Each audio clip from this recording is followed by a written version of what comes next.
Hello বন্ধুরা, সন্ধ্যা হয়ে গেছে। আমি একটু বাইরে বের হয়েছি হাঁটাহাঁটি করার জন্য। হাঁটাহাঁটি শেষ করে কিছু স্ন্যাক্স নিয়ে বাসায় যাব ইনশাল্লাহ। তো দেখতে পাচ্ছেন আমার সামনে অনেক ফুল গাছ আছে, ফুলগুলা শুকাই গেছে। এই বর্ষার পানিতে ফুলের পাপড়িগুলো ঝরে গেছে।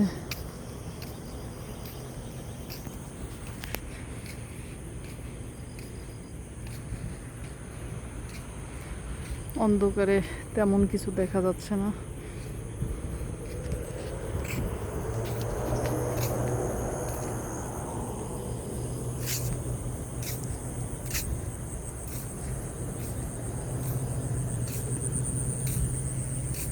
আপনারা কে কোথা থেকে আমার ভিডিও দেখছেন সবাই কমেন্ট করবেন প্লিজ।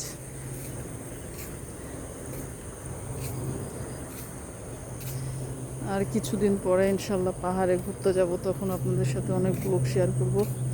আমার পাহাড় অনেক ভালো লাগে।